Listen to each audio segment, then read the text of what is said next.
ચકચારી સાબિર કાનુગા હત્યા કેસના 10 આરોપીને આજીવન કેદની સજા અને જ્યારે 2 આરોપીને નિર્દોષ છોડી મૂકવાનો કોર્ટે કર્યો હુકમ।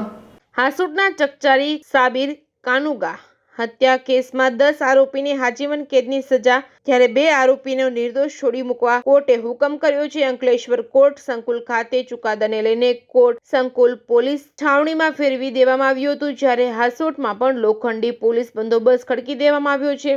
કોર્ટનો સંપૂર્ણ કાયદો શુક્રવારના રોજ જાહેર થયો હતો। 6 જૂન 2017ના રોજ હાસોટ ખાતે સાબિર કાનુગાની ગોળી મારી હત્યા કરવામાં આવી હતી, જેમાં પપ્પુ ખોખરની સંડોવણી બહાર આવી હતી।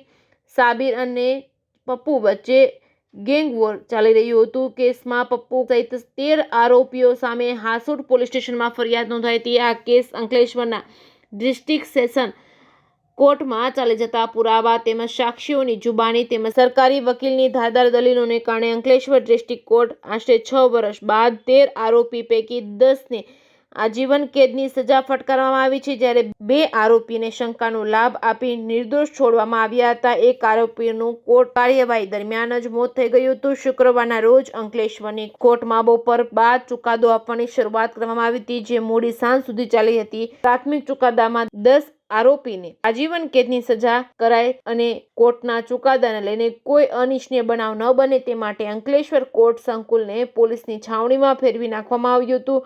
હાસોટ ખાતે પણ કોર્ટના ચુકાદાને લઈને ચુસ્ત બંદોબસ્ત ખડકી દેવામાં આવ્યો છે। કોર્ટનો સંપૂર્ણ ચુકાદો જાહેર કરવામાં આવ્યો હતો। Reporting by Ketan Mehta, Bharuch. તારીખ 6/6/2017ના રોજ હાસોટ મુકામે સાબિર કાનુગાનું મર્ડર થયેલું હતું, જેની ફરિયાદ તેમના ભાઈ સાદિક હુસેને 14 આરોપીઓ વિરુદ્ધ આપેલી, જે પૈકી એક આરોપી વિદેશ ભાગી ગયેલા। બાકીના 13 આરોપી વિરુદ્ધ હાસોટ પોલીસે ચાર્જશીટ કરેલું, જે પૈકી એક આરોપીનું ચાલુ ટ્રાયલ દરમિયાન અવસાન થયેલું।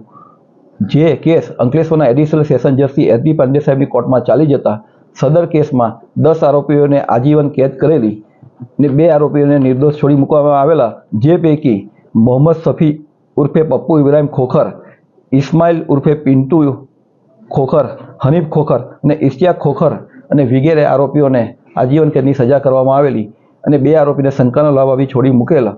જે કેસ અમો સરકાર તરફે એનવી ગોહિલ તથા જેવી પંચાલ હાજર થયેલા હતા।